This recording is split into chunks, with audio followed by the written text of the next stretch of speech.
Eh, paano mahirapan? Naka-live. Tawang-tawa nga ako eh. Habang nag-live siya, ina-arresto siya. Ayun, nasa Sheraton siya. Alam ng buong Pilipinas, nasa Sheraton siya. Yung lahat ng address niya, na nakalagay sa lahat ng dokumento niya, mapa-LTO man yan, lahat fake it. Pina-check na natin.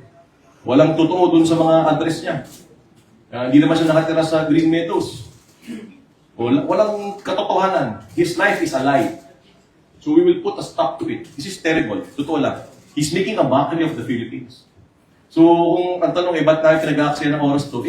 Ang dami na nabiktima nito. Ito yung simbolo ng kawalangan sa Pilipinas. Hinto na natin ito. Tapos na yung circus. Finish na. Sir, i-address yung payable case, pero may mga upcoming cases. Oo, hindi pa tapos. Hindi pa tapos. Wala pa tayo sa uniforme. Wala pa tayo dito sa mga passport niya.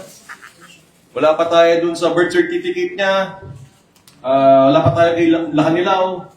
Kung nakikinig si Asek Lahanilaw sa atin, to, pre, pagkakataon mo na. Sa mga kaibigan natin, tawa ako sorry. Sa mga kaibigan natin sa NBI, sasampalin daw kayo nito. Ba, gusto nyong kasuhan. Sa lahat ng OFW na niloko nito, ang dami, punong-puno na yung cellphone ko sa mensahe. Nandito na ako si Manggusin. Kasuhan nyo na po. Meron siyang, di ko na kung masasabi ko, i-blip nyo na lang. Meron siyang pinaparatingan na sinasabi niya, letter K daw yung isang taong gobyerno at letter S daw yung isang taong gobyerno. Obviously, ako yung panatutungkulan niya. Sige, sabihin mo sa mukha ko. Sabihin mo sa mukha ko ngayon. Kaya mo sabihin? Ano pangalan ko? Ba't yung masabi? Diba? Ito ang simbolo ng kawalangan sa Pilipinas. We will put a stop to it, as we have done. And I thank the Philippine National Police. I thank the CIDG. I thank the Civil Security Group. I thank the Anti-Cybercrime Group. Si Executive Director Aboy Paraiso, na nananahimik lang din sa sulok, na nadami pa dito sa teleserye ito. Yung kanyang pag-take down ng mga social media pages ng itong taong ito. Ito Norman Manggusin na to. Ang baho mo. Yung warrant mo? Okay, no problem. Haharapin ko yan. Naunahan lang ako eh. Pangit ka kasi. Yun lang pangit. Pwede pala yan, unjust vexation, ganyan Sorry pala po. kay media. Pwede pala yan. Nananawagan din po ako. Ganyan pala yan, unjust vexation lang, ipinahiya niyo ako sa buong Pilipinas. Nananawagan din po ako sa isang napaka-importanting tao, kay Senator Manny Pacquiao. Senator Manny, nandito po kami ngayon sa CIDG. Si Norman Manggusin po ay nasa CIDG. Naghanap po ng galak. Kailangan po yata ng pagkain galing po sa inyo. Senator Manny, yung pong pinto ng CIDG ay bukas po para sa inyo.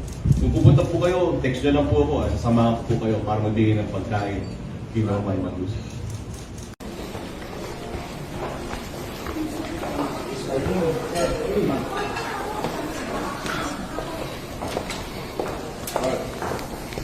I-send lang po namin yung warrant. Okay. Ikaw po ba si Norman Manggusin po? Alias Francis Leo Marcos? Hindi.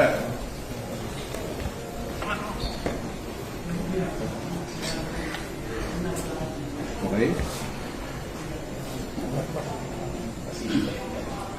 Parang saan yan? Bago pa po yun, ayanin pong masahan ko po kayo ng Kita mo, sir? Kita mo. operatiba ng CIDG po. Kayo po ba, ulitin ko po, kayo po ba si Norman Manggusin alias Francis Leo Marcos? Yes, ako.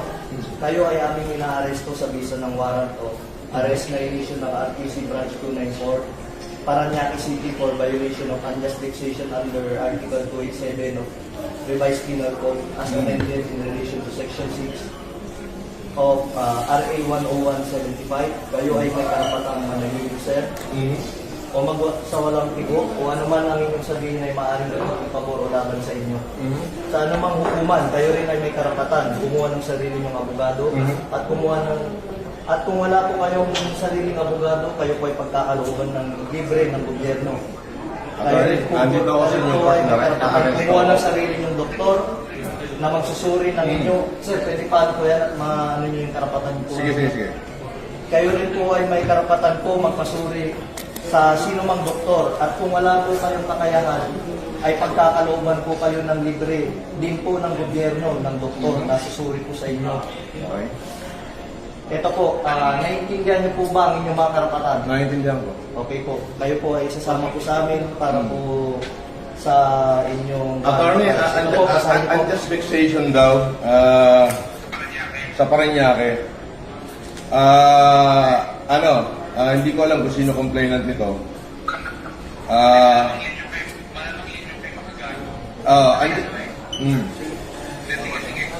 Andito ako sa Newport, ina-arresto na nila ako, sasama ako ngayon, hindi ko natatapusin itong pagkain ko. Inilive na nila ako. Pwede bang sasama na lang ako, Brad? Huwag mo na ako ipahiya. Hindi, kailangan po kasi may procedure po tayo. Sige, sandali. Iranin ko lang. May procedure po tayo, sir. Attorney, nasa ka ba?